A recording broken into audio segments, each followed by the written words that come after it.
한 주간의 국내 과학 뉴스 중에서 엑기스만 뽑아서 전해드리는 위클리 사이언스 뉴스의 시사저널 김상현입니다. 영상이 좋으시면 좋아요도 누르시고 SNS에 공유도 좀 많이 해주세요.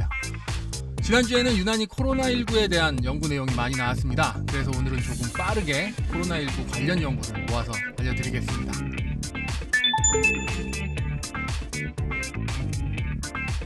먼저 과잉염증 반응, 흔히 사이토카인 폭풍이라고 불리는 증상에 대한 원인을 알아냈다는 소식입니다.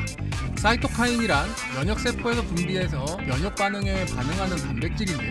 간혹 이 녀석이 외부에서 침입한 바이러스만 공격해야 하는데 너무 많이 분비되면서 정상세포까지 공격하는 경우가 있었습니다. 이걸 사이토카인 폭풍이라고 하는데요.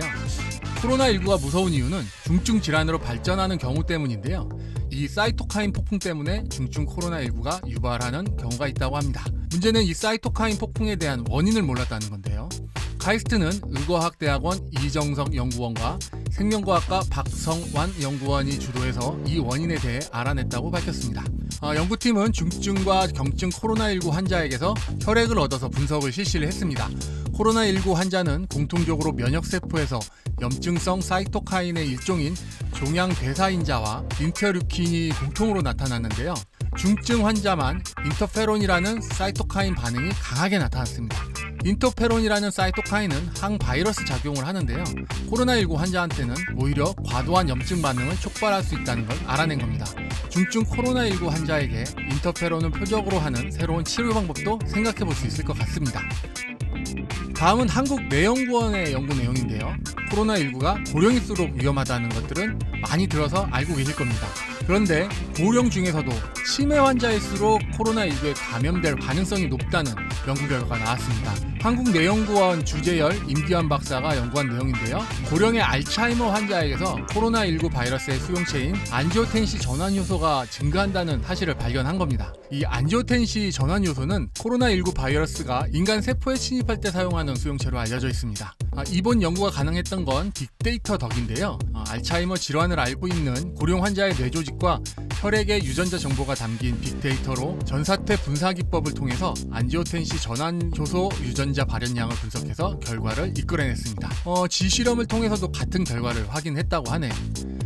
마지막은 코로나19 진단키트에 대한 이야기입니다. 한국표준과학연구원과 신종바이러스연구단은 중국에 이어서 세계 두 번째로 코로나19 바이러스 유전자 표준물질 개발에 성공했습니다.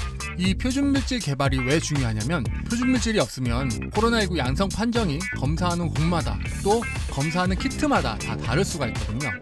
그래서 양성 판정 불확실성을 최소화하고 진단 효율과 신뢰성을 높이는 데 반드시 필요한 일입니다. 코로나19는 실시간 유전자 증폭 검사라는 방법으로 진단을 하게 됩니다. 진단 시약 안에 있는 프라이머라는 물질이 코로나19에만 나타나는 특이한 DNA에 달라붙어서 증폭을 시키는데요.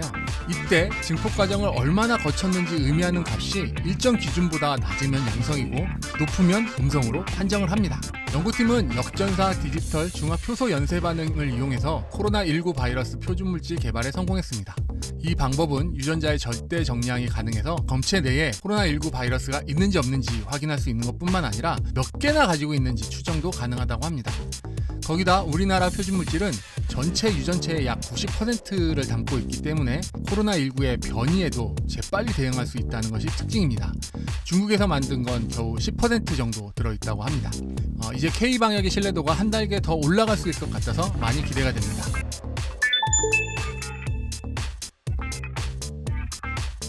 이번 주 위클리 사이언스 뉴스는 여기까지입니다. 오늘 영상이 좋으셨다면 잊지 말고 좋아요와 구독 꼭 눌러주십시오. 공유도 해주시면 정말 행복해지실 겁니다. 다음 주에는 더 좋은 연구 결과가 나오길 기대하겠습니다. 그때까지 여러분 모두 행복하세요. 감사합니다.